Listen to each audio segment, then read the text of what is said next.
I am so glad you convinced me that the family car should be the Defender 110. It is so beautiful inside.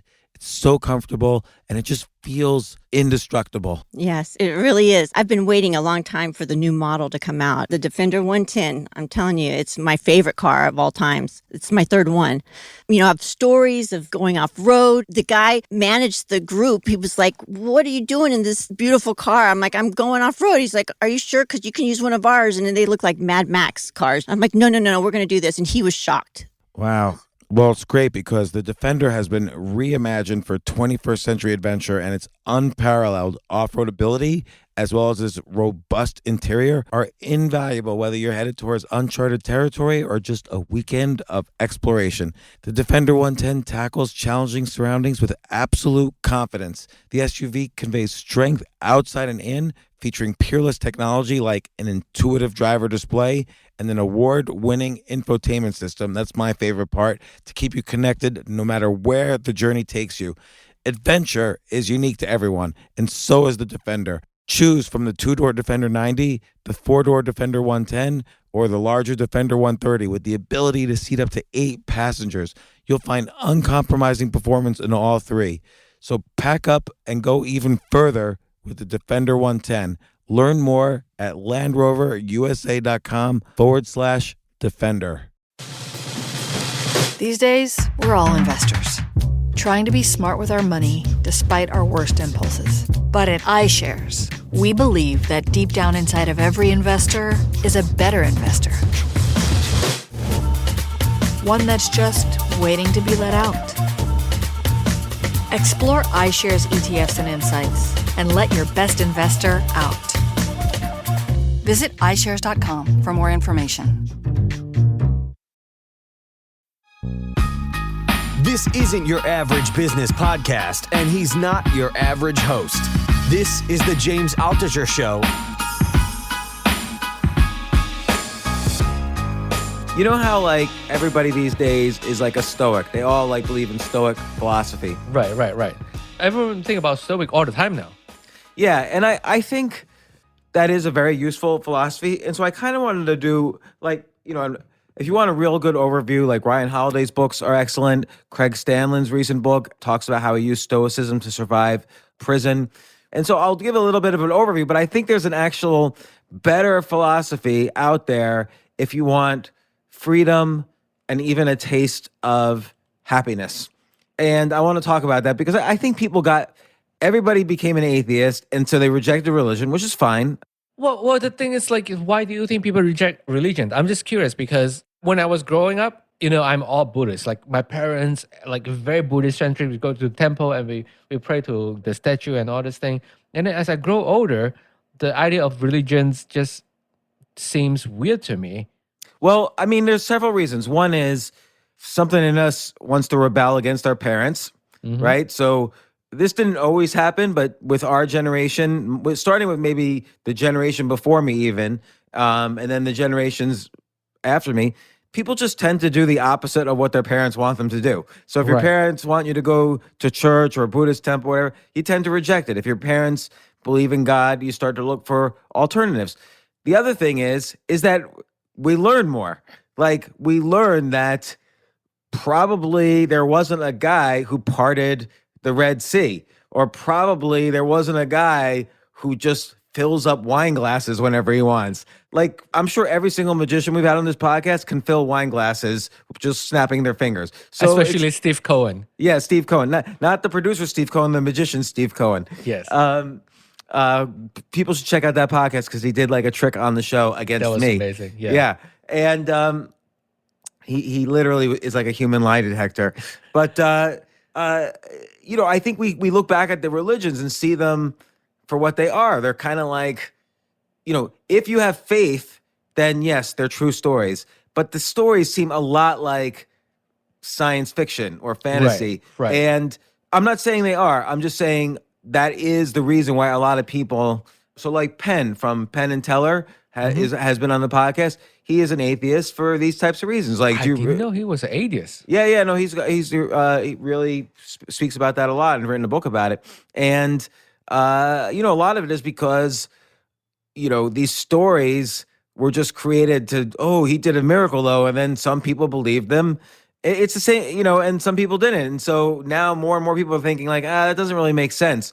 So they're looking for, so that's two reasons. A third Right. reason is I think you look around and, like, for instance, you went to a Buddhist temple and you prayed to a statue. Right. Let me ask you a question. Did Buddha himself ever pray to a statue?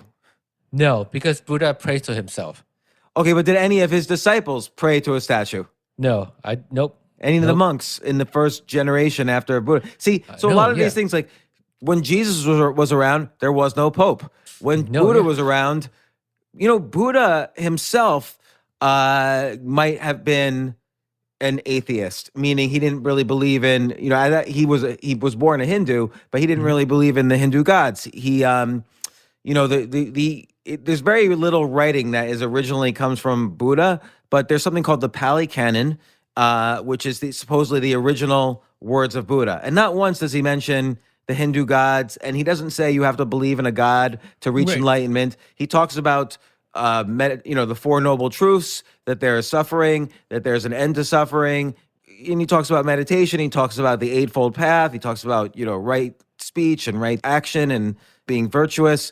And he also says, Buddha was like a modern philosopher, actually, but he doesn't really talk about, gods at all. That's not really part of Buddhism, maybe in some versions of it, but not the Buddha version of it. And so you start to realize, like, you could start to realize, you know what? I'm praying to this temple, but there's a mixture of Buddhism and Malaysian ancient religions in here. It's not like pure Buddhism. It's not like pure Malaysian religion. And It's all mixed a little bit. Tibetan Buddhism has all these gods and goddesses that have nothing to do with Buddhism. And Taoism and stuff.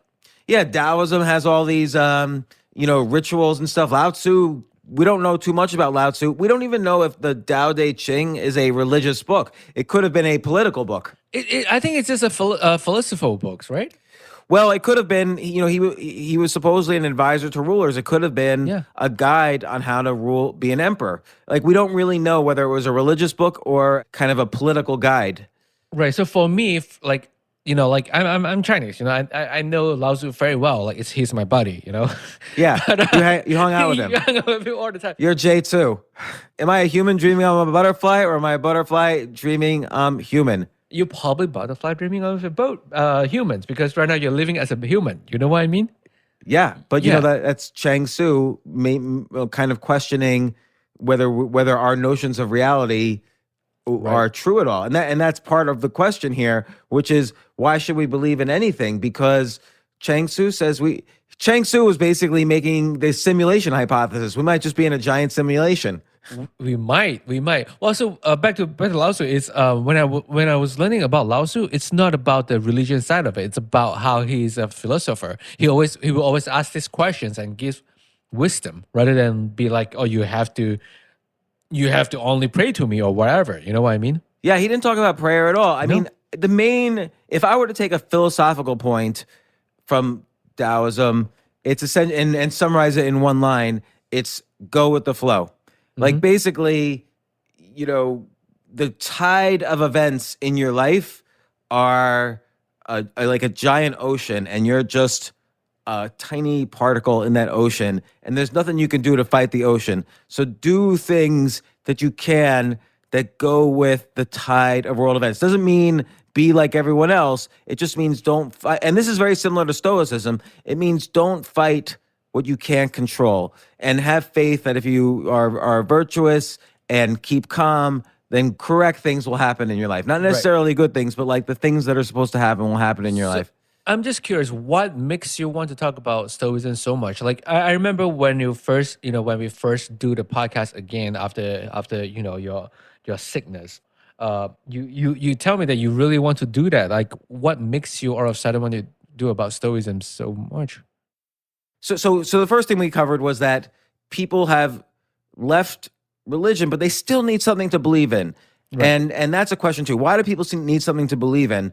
I think people need something to believe in because they want a sort of code that is thousands of years old and maybe sort of focus grouped by all these great people that tell them how to live a good life, that maybe they could be successful, they could be happy, they could have good family, they could have success. And so they still want, it's hard to kind of reinvent the wheel. Like I used to ask guests this: if you could go back in time 1,000 years, what knowledge do you have that could help society? And chances are nothing. Like, I can't make a telephone or make a gun or make, that wouldn't necessarily help society. I can't make a computer. Like, there's nothing I know that could help the people in 1000 AD, because it's hard to come up with new things. So I think people want a philosophy that's thousands of years old, that they could say, oh, this feels true to me. And if I live this way, I might live a better life, as opposed to if I'm making it up on my own. And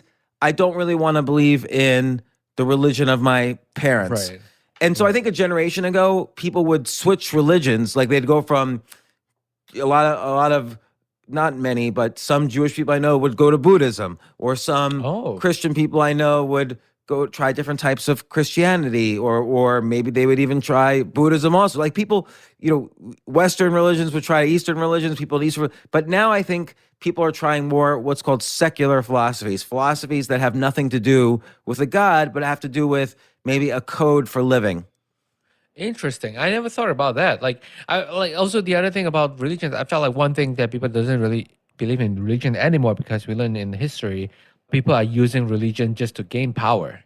Yeah. So right. So gain power, gain wealth. But whether or not that's true, I'm not commenting on. But I think that's why a lot of people decided, I don't want to be my religion. I don't want to switch from one religion to another. I want to find another philosophy that maybe people don't really know about, and I want to live my life according to that way. So about 2,500 years ago, maybe a little less, 2,300 years ago, Stoicism started. It was a Greek philosophy. I'm not going to go through the history of Stoicism again. I'm just going to summarize it, but then I'm going to talk about a philosophy that more resonates with me. Stoicism basically says there are some things that are not in your control, and it's important to be aware of what's in your control and what's not in your control. If there's an earthquake and your house is destroyed, there's no point in saying, an earthquake, I would be a success. This earthquake ruined my life. It's horrible. It's horrible. That moment is not a very happy moment for you, and you had no control over it. So you're letting something that you had no control over determine whether you're happy that moment or not. And it's not saying, oh, of course you're going to be upset if an earthquake ruins all your things, but you shouldn't let it ruin your view on life because there was an earthquake that you had no control over. Natural disasters happen. Some things you have no control over, like, let's say, the economy. I bought a house in 2007, and then, there was the great financial crisis in 2008, 2009, 2010, and I lost my house and even got a divorce. Now, the economy, I could say, oh, if it wasn't for the economy, I'd be more successful. And now my life's over. I'm ruined. So Stoicism would say you have no control over that, over the economy. Now but you do have control over how you react to things. So so instead of saying, oh, my life is ruined, you could say, well, this gives me a chance to start over, and maybe good things will happen when I start over with an open mind. So those are two aspects of Stoicism are very important. You have no control over certain things in your life, and your happiness is not determined by these external factors, whatever they are, but your judgments of them, how you react to them. You don't have to react in a miserable way all the time. You could choose to react in a way that, okay, this didn't work out, but now I'm going to move on to the next thing. And it's always exciting for me when I move on to the next thing. And then the third leg of Stoicism is that if you are virtuous, life is better than if you're not a good person. Like, if you're honest and you speak your truth, and I'm summarizing this very simply. There's people out there who is going to say, well, Stoicism is much more than that. But these three pillars of Stoicism are the most important ones. You don't have control over everything, but you do have control over your judgments and how you react to things. And better to be virtuous than not virtuous. Like, and I get why you're obsessed with them right now, because I really think last year, especially after last year, people really need it. I don't think that's good. People, like we talked about in a podcast in a couple episodes ago, like, for me, I generally don't think there's any good person out there anymore. And there's a lot of things that you just can't control anymore, and then you just get upset with it. I think it's like a butterfly chain effects, like, because there's something that you can't control, and then you can't judge, so you get upset. And then when you get upset, you think badly of other people. When you try to control situations that are going against you, you end up doing things that make you very unhappy. I mean, like when I was in my 20s or whatever, I was in a relationship that was not going my way. And I thought she was cheating on me. I thought she didn't like me. So I would, do all sorts of things like read her emails and it was really bad. Whoa, Yeah, like stalker. no, well, yeah, I was. If that's how you define it, like, I was young. It was like my second relationship, and or third, and I didn't have a lot of experience in these things, and I thought there was nobody could like me, and so a Stoic would say, well, I have no control over how she thinks about me, but I'm going to be the best person I can be no matter what, and the right people will like me as a result. But what happened was I spent a long time being very unhappy and then depressed when she did leave me. I mean, I was like crying and I was, moping around all the time and always seeing, what she was doing. And, if I had used Stoicism, I could have said, look, I have no control over how she thinks about me, but I can choose not to be sad right now, be a good person and go out to meet other people and do things. People like people who do things. So Right. instead of being someone who just mopes around, I could have done something.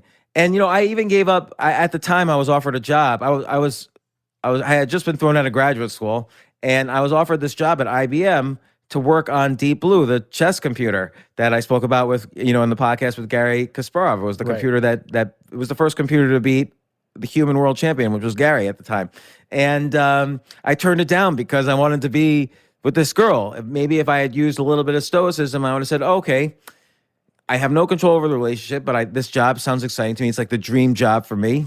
And instead, I turned it down. So, but there's reasons why I think Stoicism is still not my favorite philosophy. What do you mean?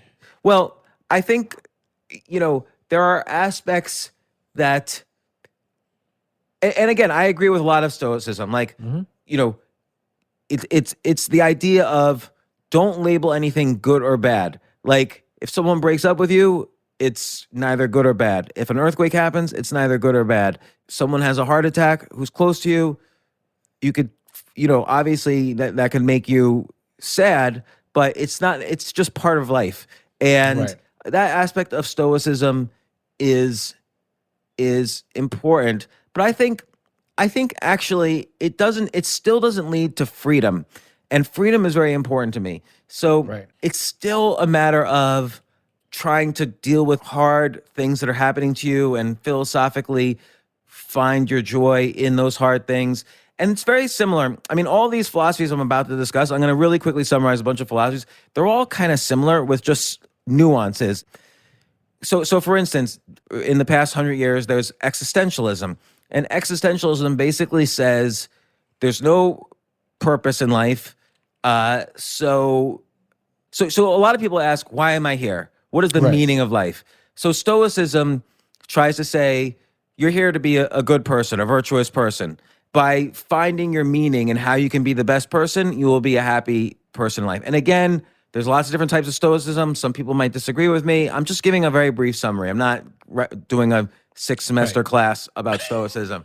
But existentialism says, why do we exist? There's no reason why we exist. And there's no point in having any meaning at all. Jean-Paul Sartre started existentialism, but it's related to older philosophies. But existentialism still says, hey, let's try to find, even though there is no real meaning in life, let's try to find meaning and live our life accordingly. And my question is, why do you need to have meaning in life? Why is it important to find your meaning in life? Right. Well, for me, I think like without meaning in life, what motivate me? I felt like meaning in life for me, because I've been wanting to ask you these questions a lot, like what's meaning of life? Because for me, like especially during the lockdown, you just be at home all the time. You didn't see other people. There's nothing to distract you to find the meaning of life. So I've been thinking about this a lot, because without meaning of life, what motivates me and what fuels me going forward? Well, that's a great question. So the existentialists, even though they thought there might not be any specific meaning, but the pursuit of meaning is important. Jay, like you like to find meaning in life because then it Yeah. gets you motivated and it gets you excited about things and it makes you wake up and say, okay, today I'm going to pursue something that, maybe I'll leave a legacy because I'm pursuing this. Yeah. We talk about this with our guests on the podcast a lot. Like they want to leave a legacy. They want to be good. Even though, I've pointed this out many times, like we don't even remember do you remember the names of your great-great-grandparents? I didn't even know them. Right. Do you know their names? No.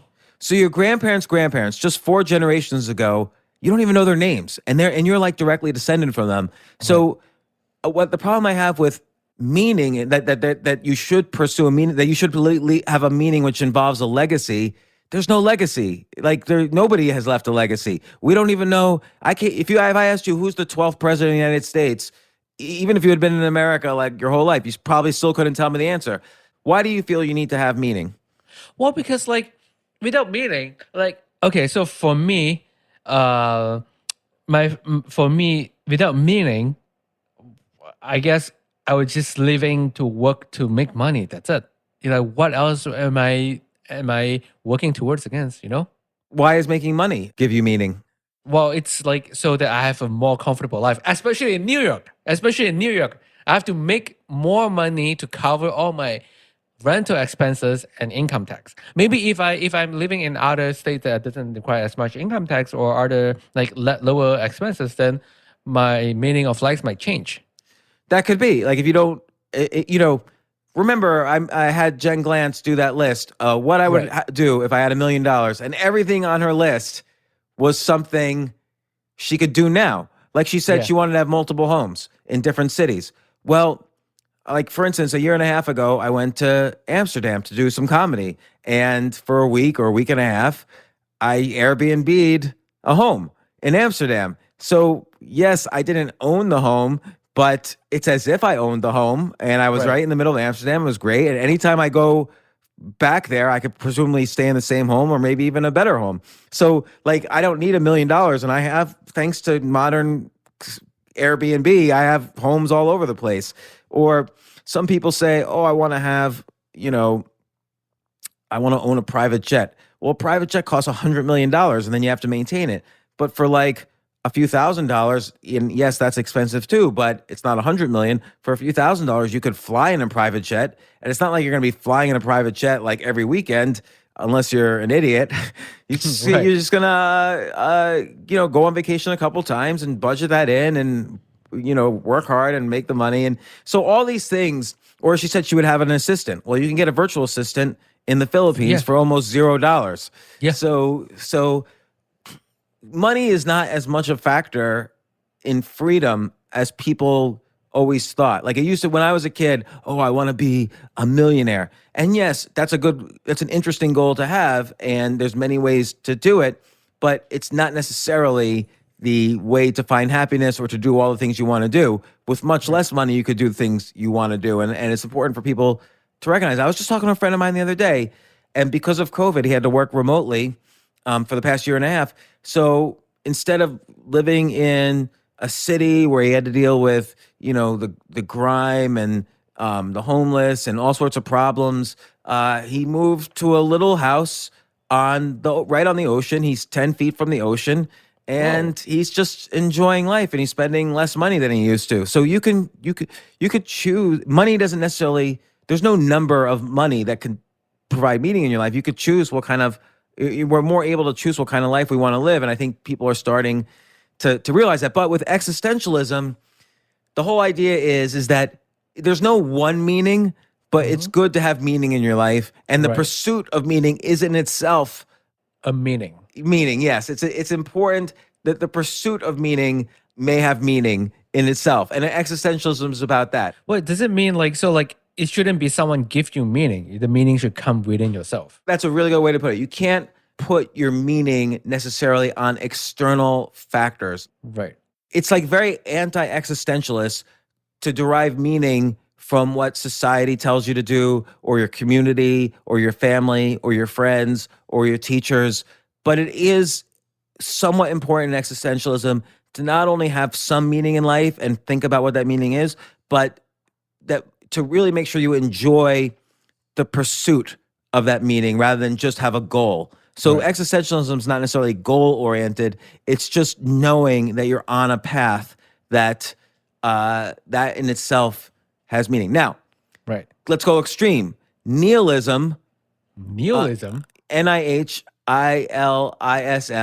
Nihilism would say there's absolutely no meaning. It's just all BS, and there's no, and there's different types of nihilism. Right. There's no such thing as, like, if you're a moral nihilist, you would say there's no such thing as ethics. If you're a political nihilist, you could say there's no political thing that matters. Basically, it's very similar to existentialism, except it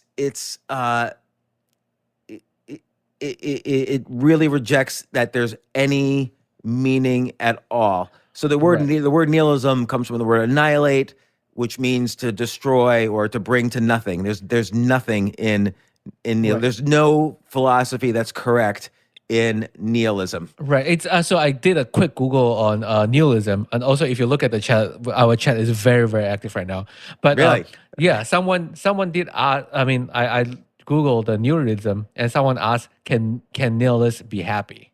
I mean, I think they can, but it's not for any reason.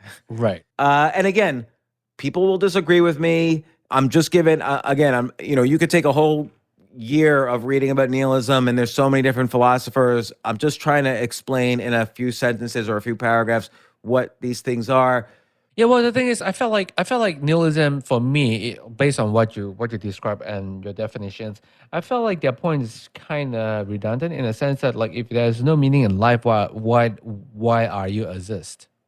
Yeah, well, nihilists, there's no reason, but because there's no reason to exist, there's also no reason to kill yourself. So you just do whatever you want, and there's not really. Nihilism sort of removes meaning. It's like existentialism, but without meaning and without virtue. Right. So basically, nihilism is just a lazy bomb just lying around it. Right. Like, well, not necessarily. They might still want to make a lot of money. They might just do what they want. And because the whole thing is, like, take ethics.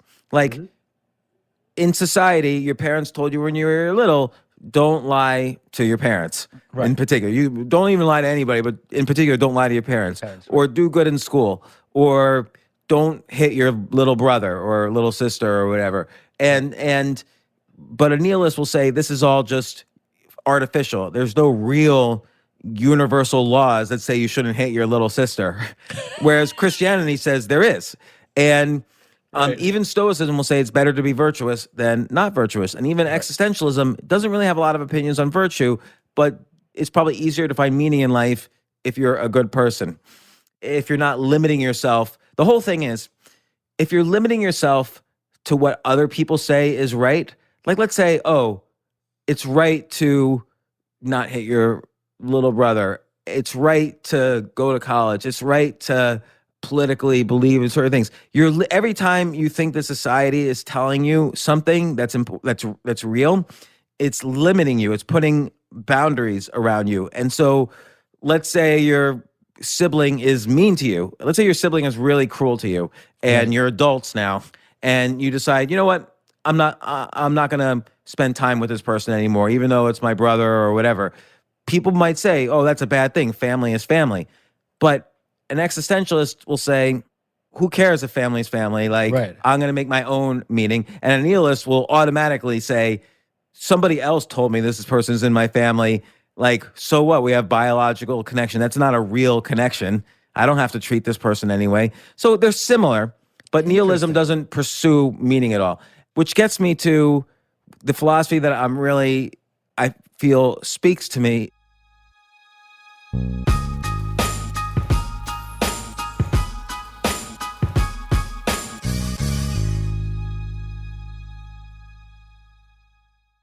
Oh my gosh, I love these clothes. Mizzen and Main. That's Mizzen and Main. It really is the most comfortable work clothes. Travel clothes. I I had to travel this whole week. I'm traveling for a week and a half, and I just took Mizzen and Main clothes with me. Close out 2023 in style with comfortable, breathable, packable, and machine washable pieces from Mizzen and Main.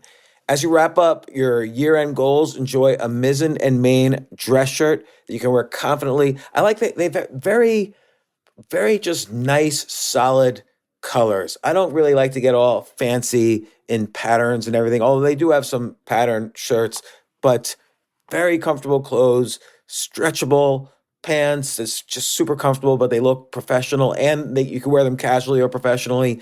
I like some of their flannel shirts or untuck shirts. I love untuck. I never tuck in. So again, whether you're shopping for a special someone or giving yourself the gift you really want, I just buy myself gifts.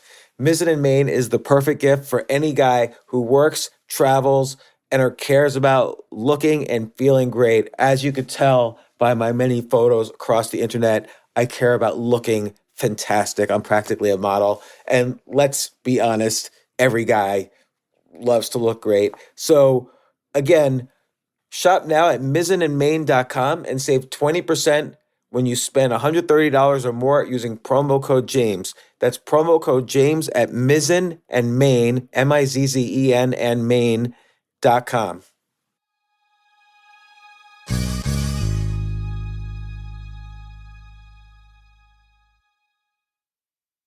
You know what I love about fantasy sports is that even though I'm not going to be a great basketball player or a baseball player or a football player or whatever, I feel like I get to participate and make decisions and use my knowledge of these different leagues or these different sports to compete. So it's like I can pick my team or I can pick my favorite players and I could use my knowledge to make predictions and maybe even make money. So with the basketball season here, you can now pick combo projections across football and basketball from the Specials League on Prize Picks. This is a league created specifically for combo projections that include two or more players from different sports or leagues. Want to play alongside some of Prize Picks' favorite players like rapper Meek Mill and comedian Andrew Schultz, who's also been a guest on this podcast, and I've been a guest on his? You can now find community plays under the promos tab of the app to view entries for some of the biggest names in the Prize Picks community each week. Look, Prize Picks even offers a reboot policy so that your entries stay in play even if one of your players gets injured. For football and basketball games, if you have a player who exits the game in the first half and does not return in the second, that player is rebooted. Prize Picks is the only daily fantasy sports platform with an injury insurance policy. What?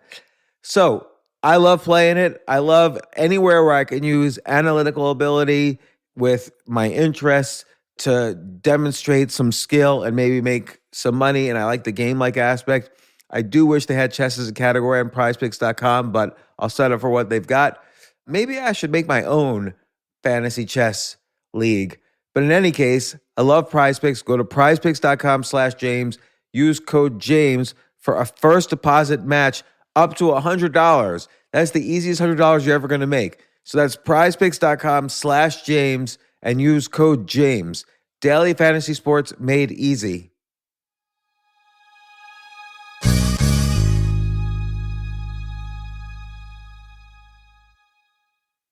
The future of learning is definitely online. Like, it's such BS that you have to spend $200,000 or take $200,000 in loans and go to some fancy school when it's useless. It doesn't guarantee you a job.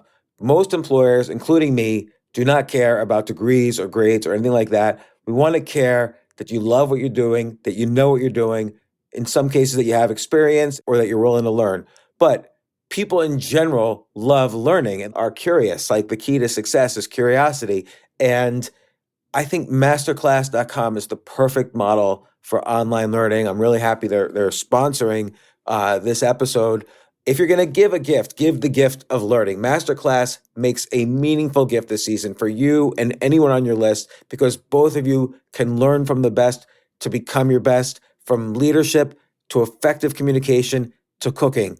Let me tell you some of the classes I've taken. I've taken comedy from Steve Martin. I mean, can you believe I can take a class from Steve Martin on comedy, or Judd Apatow, my favorite comedy director? I could take an actual class from him on writing, Wolfgang Puck on cooking, Dan Brown on writing, or Judy Bloom, who's been on this podcast, on writing. By the way, Wolfgang Puck also has been on this podcast. It's such a pleasure. I try to take classes all the time from masterclass.com. And whether you're watching Masterclass on TV or listening in audio mode in the app or on their site, the quality speaks for itself. It's like these Masterclass instructors are your own personal mentors that are going to help you reach the next level. How much would it cost to take one-on-one classes on comedy from Steve Martin or on chess from Gary Kasparov? You just wouldn't be able to do it. But it would cost hundreds of thousands of dollars. With a Masterclass annual membership, it's $10 a month. Memberships start at $120 a year for unlimited access to one-on-one classes with all 180 plus Masterclass instructors. So it's not just $120 for one instructor. You get all 180 plus Masterclass instructors. Boost your confidence and find practical takeaways you can apply to your life and at work. And if you own a business or are a team leader, use Masterclass to empower and create future-ready employees and leaders. That's the real education in today's world. So this holiday season, you can give one annual membership and get one free at masterclass.com/JAS. JAS, of course, stands for the James Altucher Show. So right now you can get two memberships for the price of one at masterclass.com/JAS. Masterclass.com/JAS. Offer terms apply.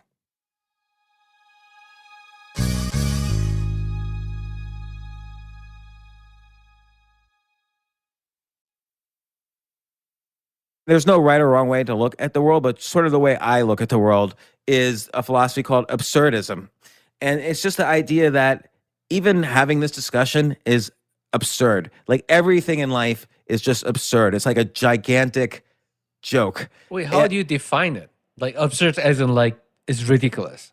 We all try to find kind of intrinsic value and meaning in life, and there really is no meaning at all.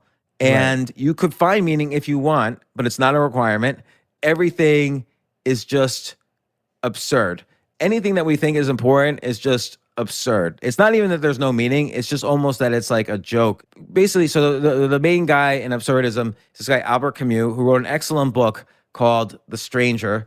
And he wrote another book called The Plague, The Fall, The Rebel, The Myth of Sisyphus. And most of the time, people are looking for meaning in a meaningless world. This is like almost like a contradiction. So that's the absurdity. And so Camus basically said there's three ways to deal with this dilemma of, the desire to find meaning when it's just any meaning is absurd. Like, oh, I want to work hard so I could buy a house. That's just stupid. That's just absurd. So everything is like absurd. And so one way, which nobody recommends, is suicide. Then you don't have to worry about meaning after that. Like, as Louis C.K. says, I forget the exact joke. He basically said, if I don't want to deal with a parking, I have a solution for all parking tickets. If I get a parking ticket, I'll just kill myself. Then I don't have to deal with it. So like, he kind of gets it that's almost like an absurdist sort of joke. And then another way to deal with absurdism is to be religious, because then that like you inherit the meaning of that religion. Oh, okay, life's absurd, but I'm going to believe in Jesus anyway, because that at least makes me feel comfortable and makes me feel okay. Or you could accept the fact that everything is absurd, and whatever happens to you, accepting the absurd, this is very freeing. Like, oh, this person treated me like horribly. Who cares? It's absurd. So I'm just going to accept that this happened and move forward with my life. And but as opposed to nihilists, Camus thought it was very important, and there's a reason for this. Camus thought it was very important to try to be a good person. So when given the choice, he said, between one action, he basically said, when given the choice, choose love. So always choose to be a loving person. Now taken to an extreme though, if you fall in love with somebody, but maybe you're married, he would say, oh, leave your wife and go for this person you love.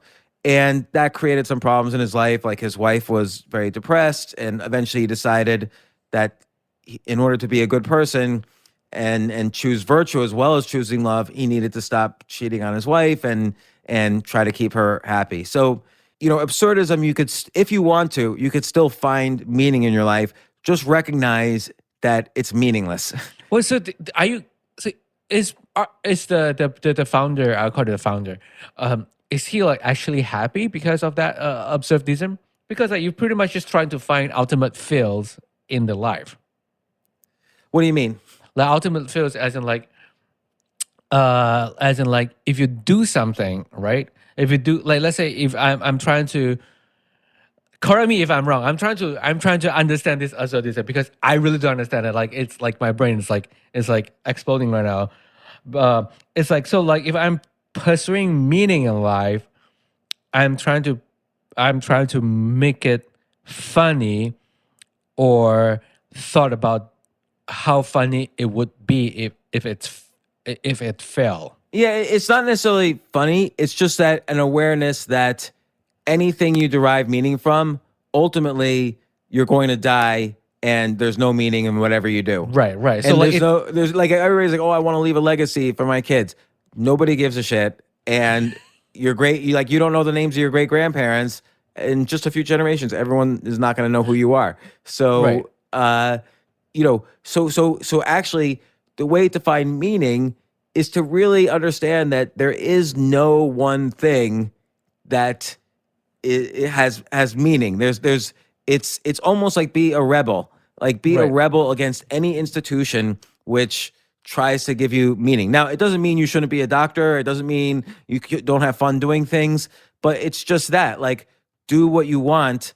And it's very similar to existentialism, except existentialism thinks it is still important to find some meaning in your life. It's like Viktor Frankl's Man's Search for Meaning. Absurdism says it's important to realize that there is absolutely no meaning and accept that.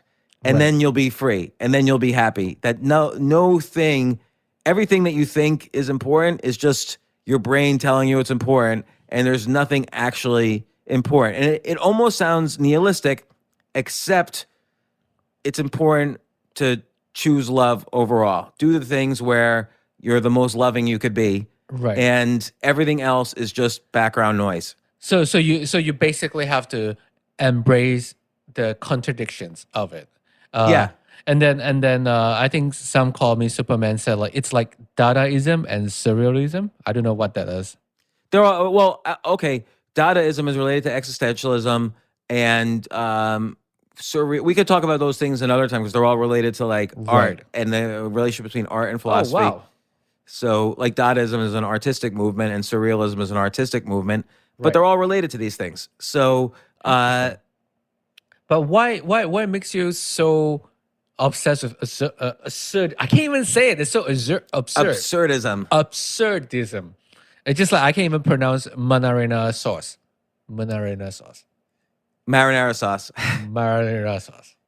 Yeah, so the whole thing is a lot of people spend a lot of time asking, well, what is my meaning? Or what meaning should I have in life? Or what pursuits should I do?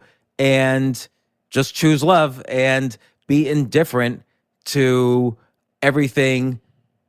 Like, let's say, take me for instance, okay? I get sometimes overly obsessed with whatever it is I'm interested in. So when I do business, I want to be very successful at business. When I did stand-up comedy, I wanted to very quickly tour all over the country and be acknowledged as a successful comedian. When I play chess even, I want my rating to go up. But just enjoy what you do and do it in a loving way. Love what you do. Love the people you do it with. But don't say, hey, it's important for me to get this goal, or it's important for me to do this. Now, you could have that if you want, but just realize that when you die, it's all meaningless. It's all stupid. There's no real point to anything. You don't fool yourself into thinking there's a point, and try to enjoy life even though there's no point to it. Right. Well, from what you said, like it sounded really freeing. Just by hearing it, it sounded very freeing. It's like, yeah, you should do whatever you do, but in the end, it's gonna be meaningless anyway. But you do it, but you should have fun doing it. So it's more like you're looking at the process of doing it, like you're into the process rather than the outcome. Right. And you don't waste a big part of your life trying to find out what your meaning is. Sure, if you love medicine and want to be a doctor, do it. But Right.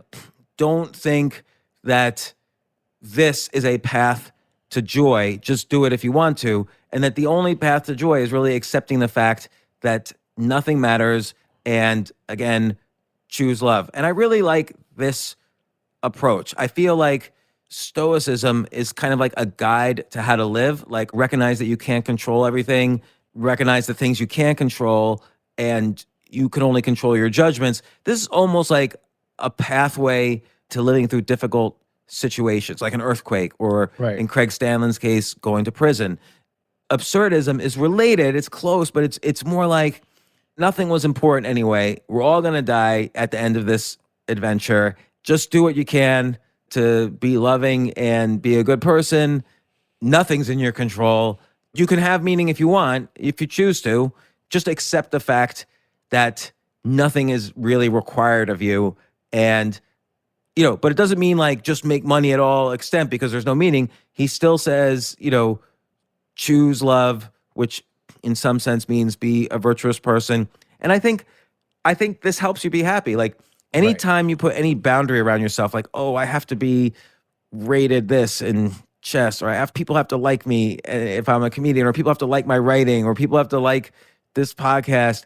Like all of that is pointless. Do a podcast if you enjoy doing podcasts. Do comedy and do the best you can if you want to do that. Like and the reason why this resonates with me is because I feel like I've changed quote unquote meaning in my life many times. So what does that mean? Does that mean I was just BSing myself when I thought the meaning of my life was to be X or to be Y or to be Z? I mean, I've switched careers like 15 times, but the reality is that's because I do what I like, what I enjoy, what I love doing. And it's really just absurd to think that anything I do really matters. It's like the people who say, oh, your vote matters. Oh yeah, if you live in New York State always votes one way. Alabama always votes another way. And either state, if you live in it, your vote is kind of absurd. Now, should you vote or not? Vote if you want to. That's what absurdism would say. There's no anybody telling you have to do this, you have to do that. They don't know you. They're just dictating your life for you. And you don't need anyone dictating your life or meaning in your life. Wait, so the absurdism is like the complete, no, I wouldn't say complete package. It's like the combinations of the other three.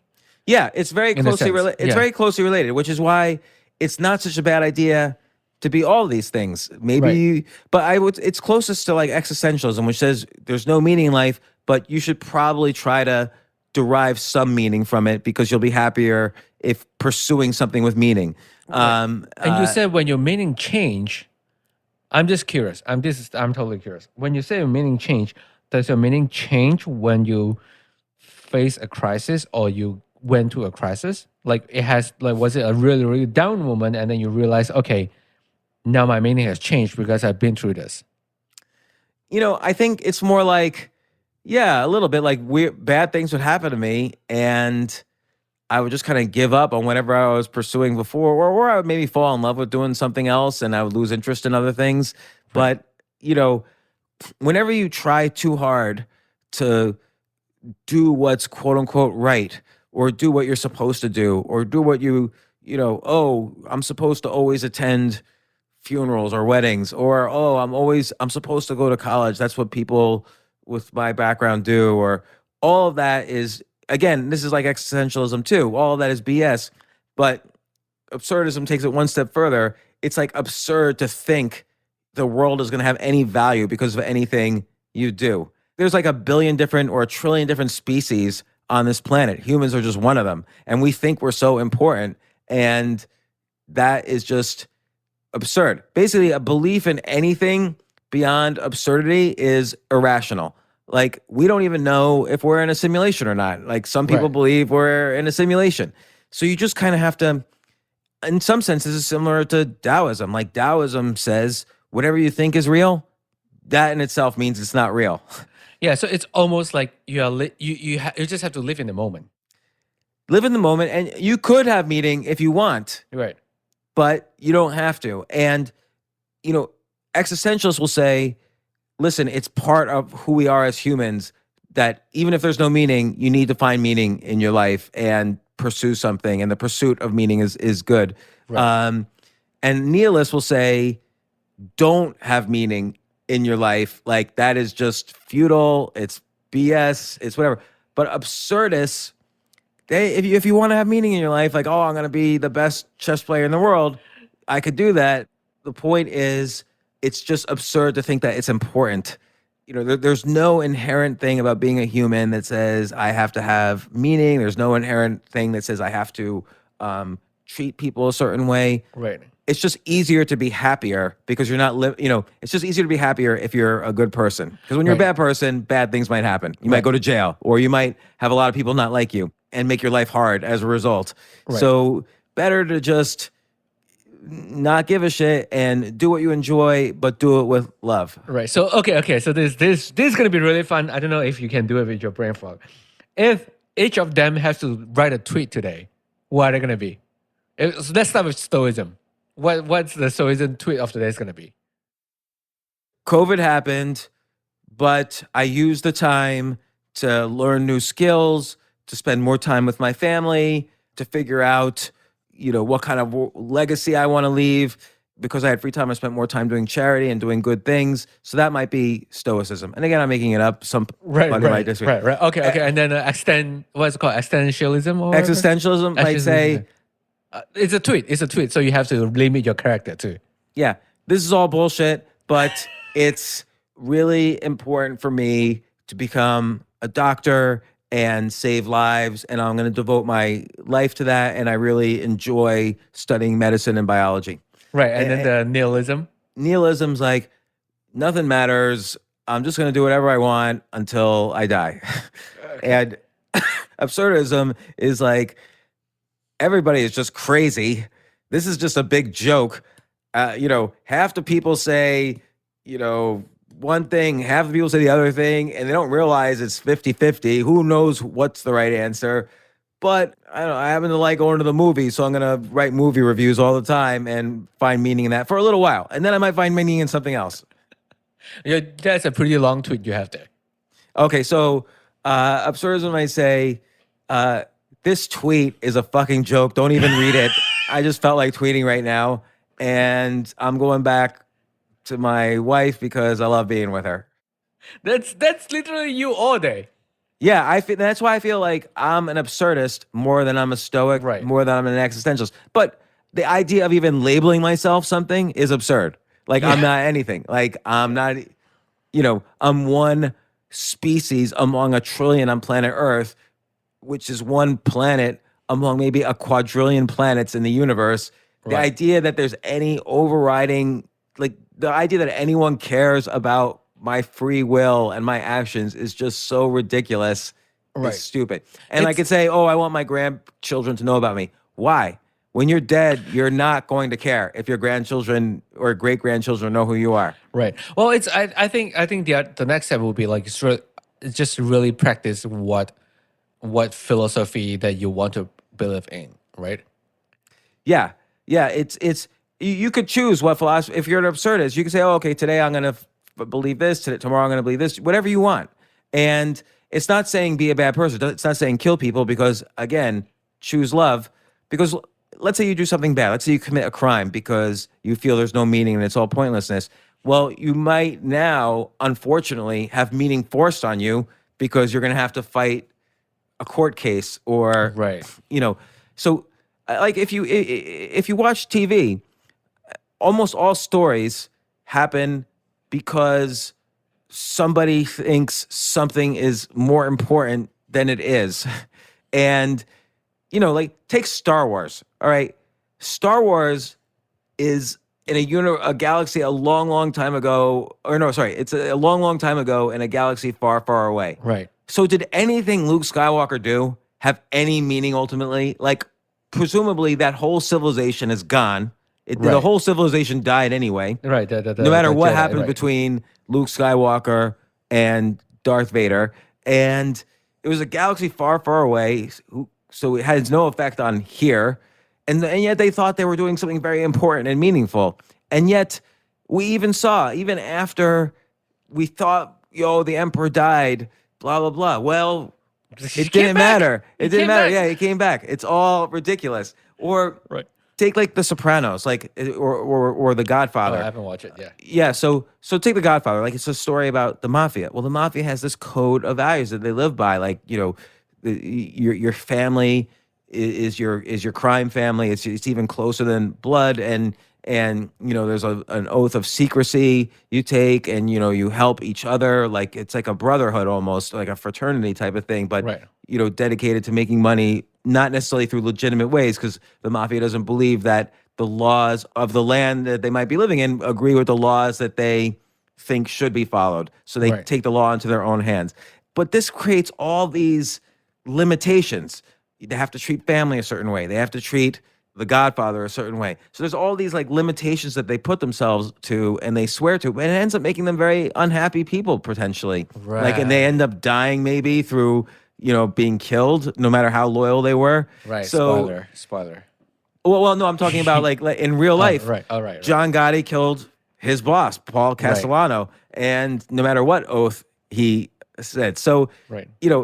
it sort of reaffirms that that it all was absurd to begin with, and even thinking you could provide this meaning to your life by swearing to this oath of being in the mafia and The Godfather. Like Al Pacino in The Godfather is constantly unhappy. He is never happy, except maybe in the beginning. The very first scene, maybe he's happy, and he's never happy again. You never see him smile again. Right. And so the more meaning you put in your life, it could be the less happy you are, unless you just say, hey, I'm just going to do what I want, but I'll choose love alongside of it, and I'll find meaning when I love something.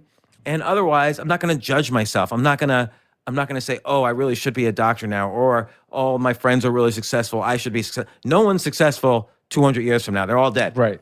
So, So like even right now, I'm more successful than Steve Jobs. right. You're more Right, successful than yeah. anyone right now who is dead. You're more Yeah. successful than Bruce Lee. than Marcus Aurelius, or you're more successful than Bruce Lee. Because so what? Like, does Bruce Lee right now care that everybody thinks he's the greatest martial artist? No, he's dead. Yeah. And it's not making light of it. It's just that's reality. Like, we all are fooled into thinking that all these things are important in the very short time we live here in this tiny one species of trillions. So we think our species is special, but Yeah, that's why I it's think just not. That's why I think choose yourself is so great, because if you choose to love yourself to being a good person, the world will be a better life. You just don't force your ideology on other people. Right. I mean, what's absurd is everybody wants to be significant. Everyone wants to have meaning. Everyone wants some clarity on what they should be doing in life. And the universe just doesn't give a shit. No. So there's this contradiction. And accepting that in absurdism is freedom. Right. And that's ultimately, I think, a more appealing philosophy to me. Now, although I agree with the principles of Stoicism, I agree with a lot of the principles of Taoism or Buddhism, the fact that there is suffering, but there's a way beyond suffering, and you should, the simplest thing to do is, right action and right speaking and, be virtuous. But this is a lot of work. And if you just accept the fact that, hey, it's all meaningless, but I'm going to try to do the right thing wherever I can, and I'm going to pursue the things that temporarily give me meaning without thinking I'm significant in any way, that is the free. Like, some people like really care. Like, I want to be the best doctor ever. I want to be the best tennis player ever. And some people are like, hey, I'm going to practice every day because I love it, but I'm okay too. I just want to be, I don't need to be the best to be happy. Right. I need to just, I think I need to change my philosophy. I envy those people a lot, because like a lot of people are like, yeah, I just practice. I just like doing what they do. I don't want to be the best, but they ended up being really good. Yeah, and also just then you start to look at things a little more skeptically. Right. Like, oh, everyone is saying it's really important that I do this or this. Well, is it? I don't know. Oh, it's really important that I convince this other person that the earth is not flat. Why? Why do I care if he thinks the earth is flat or not? Like, who cares?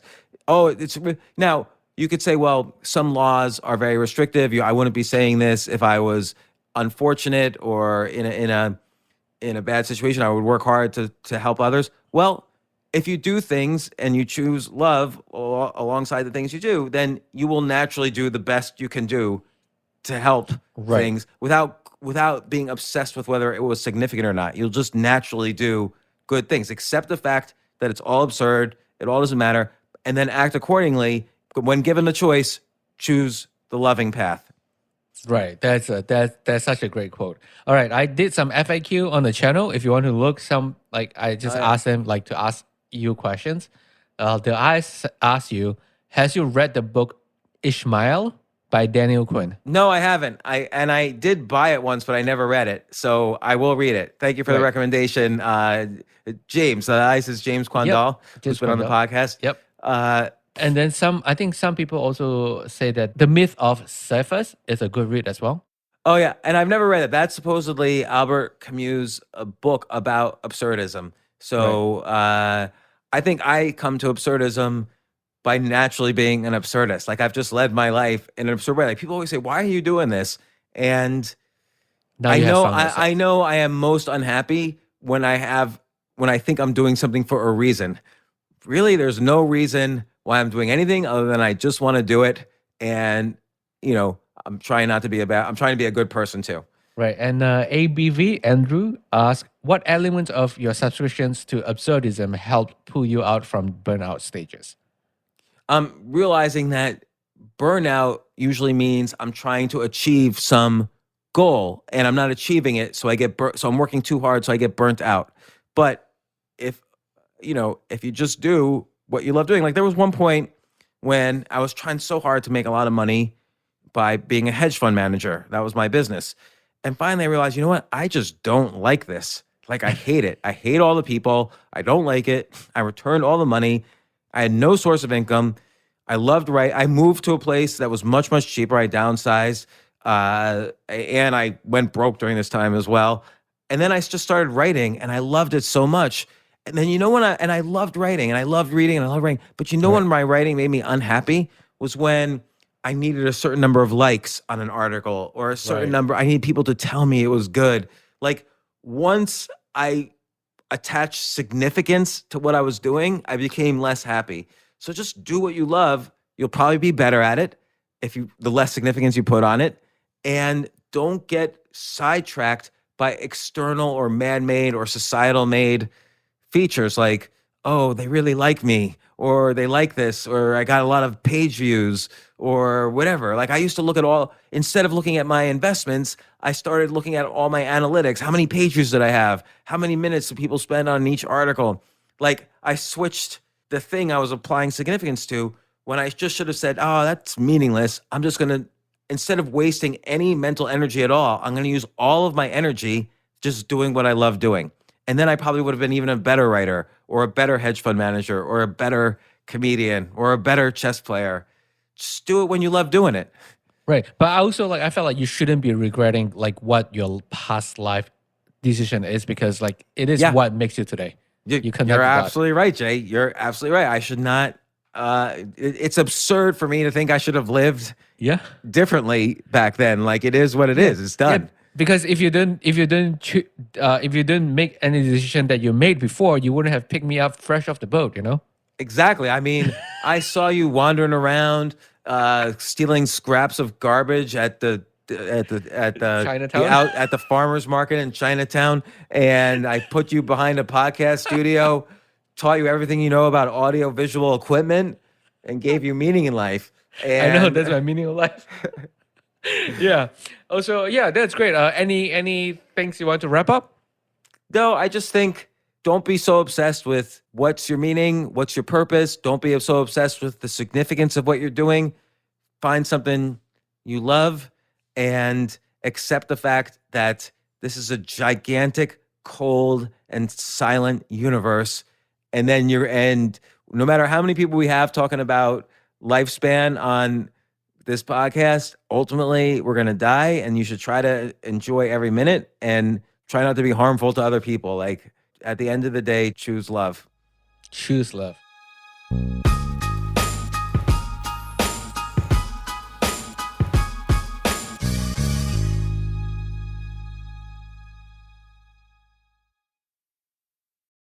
Entresto, sacubitril valsartan tablets, is the #1 heart failure brand prescribed by cardiologists and has helped over 1 million people with heart failure. It's a prescription medicine that treats adults with long-lasting chronic heart failure and works better when the heart cannot pump a normal amount of blood to the body. Don't take Entresto if pregnant. It can cause harm or death to an unborn baby. Don't take Entresto with an ACE inhibitor or aliskiren, or if you've had angioedema with an ACE or ARB. Don't take with aliskiren or within 36 hours of taking an ACE inhibitor. The most serious side effects are angioedema, low blood pressure, kidney problems, or high blood potassium. Angioedema is swelling of your face, lips, tongue, and throat that may cause death. If it causes difficulty breathing, get emergency help. Ask your doctor about Entresto. To learn more, visit support.entresto.com or call 833-446-6699. For pricing, visit Entresto.com/cost. If you can't afford your medication, Novartis may be able to help.